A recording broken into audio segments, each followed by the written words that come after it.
Mr. Celis kung kailan po niya sasagutin yung tanong natin, and then maybe we could lift the contempt. But as long as hindi pa niya sinasagot yung tanong natin, the contempt will remain. Ito ang Wow Trending.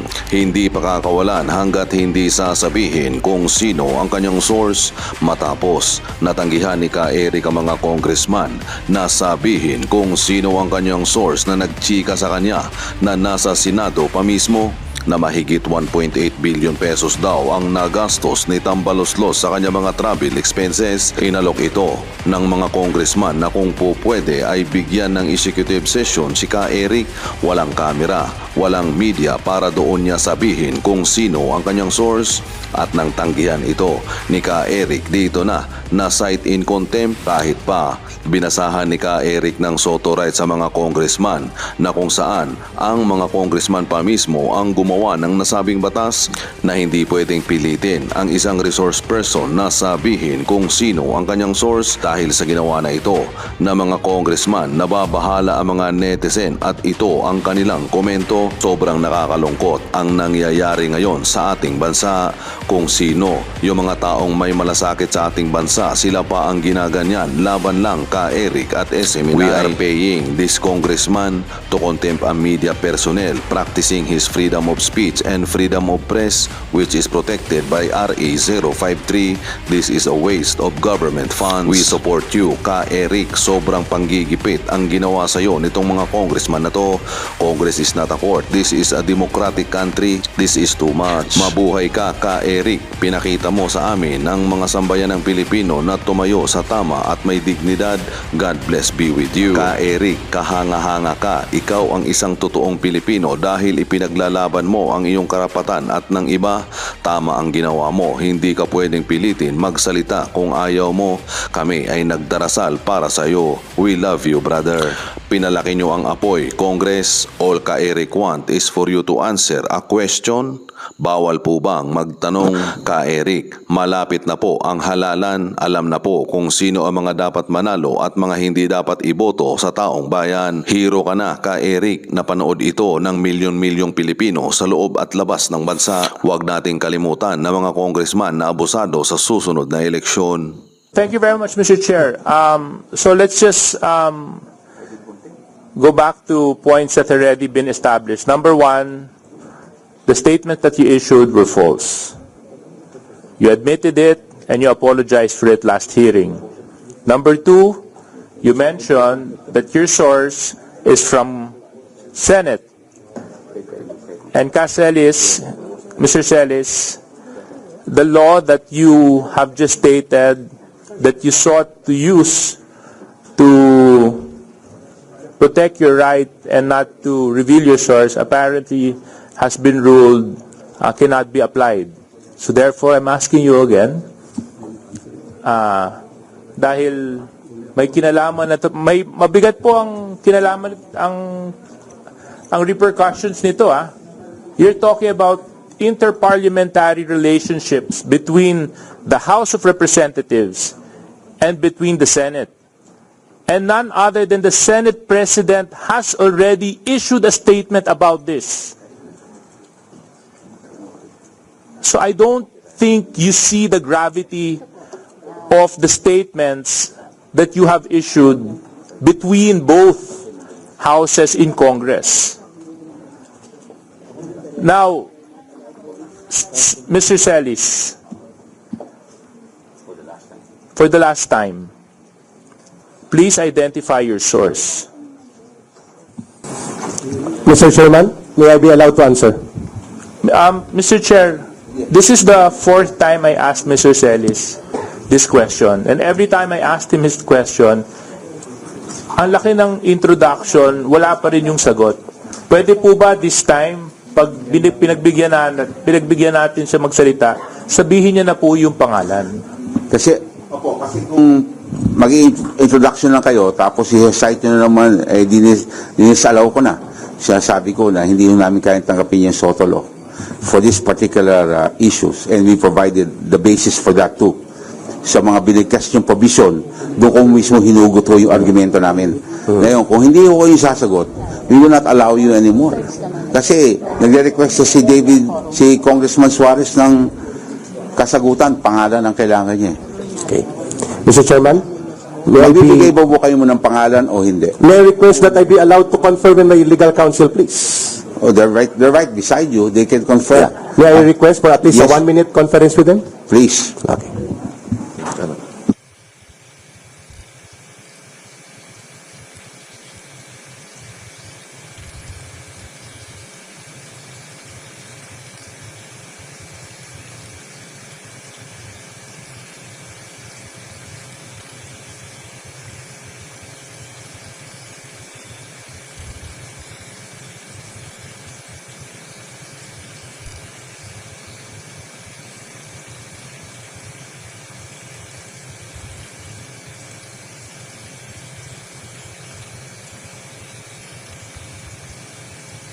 Mr. Chairman, may I be recognized again, please? Okay, please proceed.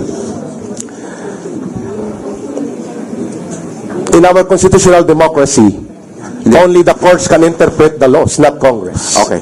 So Salamat I will po. not answer that question because I believe Congress does not have the right to interpret laws. Okay. It Mr. is Chair, with Mr. Chair. Congress to pass laws, but not to interpret laws. Mr. Salamat Chair. po. I take back my statements previously. Mr. Chair, Okay, Mr. Chair, the Honorable Toby Chanco is recognized.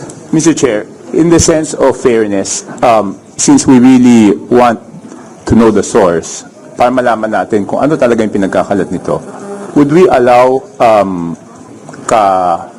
Mr. Celis, Eric, to reveal the source in executive session? Would the chair allow? Yes, Eric. It's an executive session. An option for you. It's an executive session, an option for you. There's a suggestion by the Honorable Toby Chanco of Navotas na kung ayaw niyo po sabihin sa harap ng camera at sa publiko, okay lang ba, executive session? We will call for executive session now. Para lahat ho ng options ay binigay na po namin sa inyo. Eric. That would be very dangerous for other media practitioners present here because it will create a very dangerous and negative precedence on the protection of source provided by law. I will refuse still. Your Honor, due to Salamat respect. po. Mr. Chair, Po tayo. The Honorable Toby Chanco is still recognized for a follow-up question. No, I just wanted to manifest that the reason that we're suggesting an executive session is to show na tayo naman, hindi naman tayo, na binibigyan natin siya ng pagkakataon na i-reveal. Kung talagang gusto niya pangalagaan, at least an executive session. But it seems ayaw niya pa rin po, Mr. Chair. Mr. Chair, it is very clear that Mr. Celis does not want to answer the question to reveal the source, whether in this inquiry or in executive session. So therefore, Mr. Chair, under Section 11, the power to contempt, letter E, grounds for contempt is for a resource person refusal to answer any relevant inquiry. Actually, Mr. Chair, Mr. Celis has already violated two provisions of Section 11. The first one, acting in a disrespectful manner, and the second one, which is very more important rather, is his refusal to answer the question in a relevant inquiry. On this note, Mr. Chair, I move to contempt, to cite for contempt Mr. Celis for on these two grounds under Section 11. So move, Mr. Chair. There's a motion. Second the motion.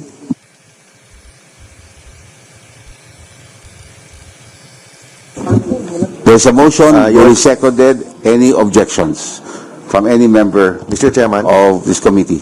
There being no objections, on a unanimous vote, the Eric is cited for Mr. contempt. Chairman, may I be recognized? I ask the Sergeant of Arms to please take the Mr. Chair, Mr. Chairman, Mr. Chairman. Can we request the Sergeant at Arms to practice his responsibility after the hearing?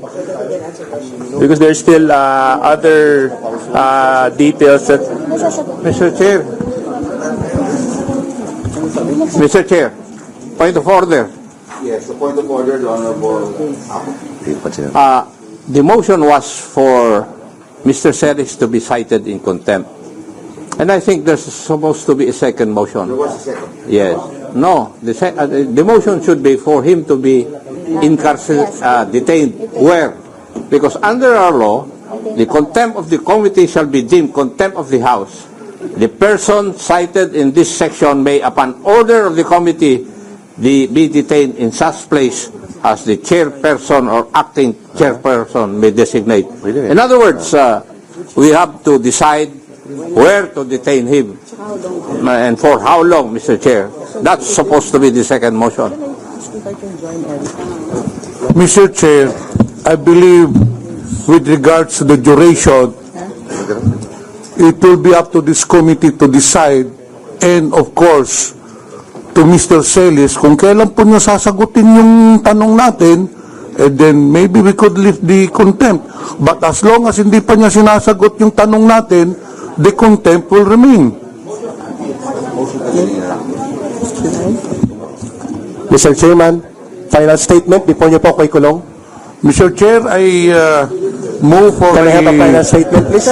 Before po ako magpapakulong, I request the committee. Mr. Chair. Mr. Chair. Mr. Chair. Silence requested, the Honorable Kevin Kenneth. Thank you, Mr. Chair. In an earlier motion, Mr. Chair, we have already approved to cite for contempt Mr. Celis. On this note, Mr. Chair, I move to detain him in the premises of Congress as per our rules on Section 11. So move, Mr. Chair.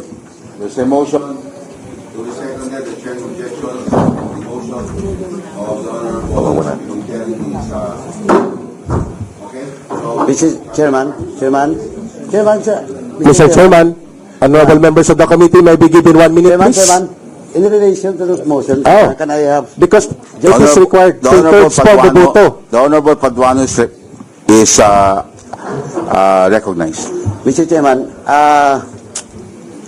ang ano lang, point of inquiry lang, kasi we are not allowed to have a detention for indefinite period of time. So we have to establish how long. And the lifting of such detention will depend on the members of this committee, of course, with the cooperation of the person in contempt. So we have to establish how long, because we are not allowed to detain indefinite based on so many jurisprudence, Mr. Chairman. Mr. Chair. Mr. Chair.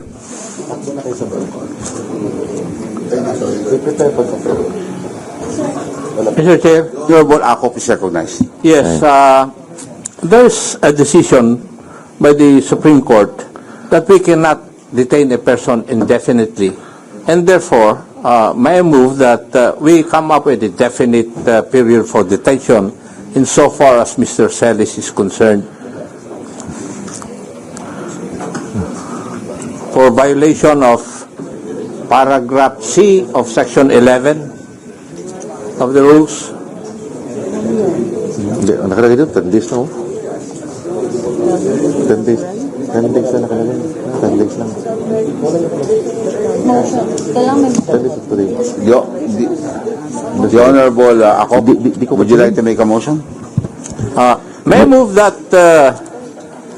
Mr. Celis be detained for being cited in contempt for violation of section 11, paragraph C, refusal to answer any relevant inquiry by the members of this committee for a period of 30 days. Mr. Chairman? Hindi ko pa sila. He will go on break on December 30 unless he files a motion for reconsideration. We have done this in the different committees already. in Mr. this Congress. Chair, There's a motion. The Honorable permitted. the reason why we cited Mr. Celis for contempt is because he does not want to answer The question. the question. That is precisely why he violated paragraph C. So why will we give him a timeline kung kahit na hindi pala siya sumagot? papalabasin natin si Mr. Celis. The reason why we cited him for contempt, gusto nga natin nasagutin niya yung relevant inquiry natin, nasagutin niya kung sino yung source niya. So I believe that we should not give a timeline, Mr. Chair. After Mr. Chairman, fighting Mr. Chairman. the jurisprudence, Mr. Chair, I submit to the wisdom of this committee. Mr. Chairman,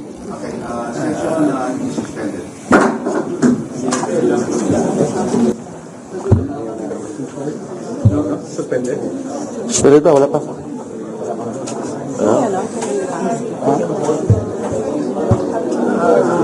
wala kang contumacious act. Ano? Wala kang contumacious act. Pwede ka pero wala kang nagawa ng contumacious act. Pwede rin.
Session resumes.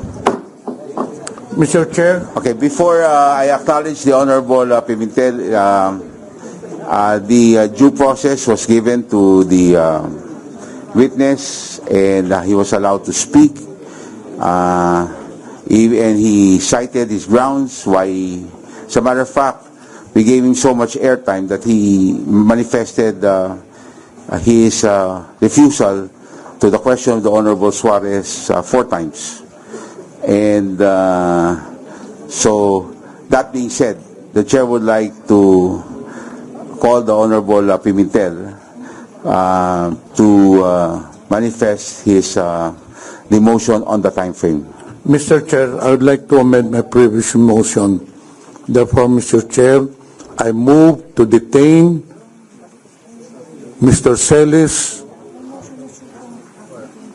or he was cited in contempt until the adoption of the committee report at the plenary session, Mr. Chair. So move. Okay, so that is also an amendment to the motion of the Honorable Acop early on. There's a motion amending the motion of the Honorable Acop. Any second? Seconded? The chair hearing no objection. The chair adopts and approves the motion of the Honorable Johnny Pimentel. So the Sergeant of Arms is hereby directed to enforce the decision of this committee. Mr. Chair, can I make a comment, Mr. Chair? Session suspended. Attorney Tolentino. Thank you for this kangaroo court. Session suspended. Thank you for this kangaroo court. Thank you for this kangaroo court.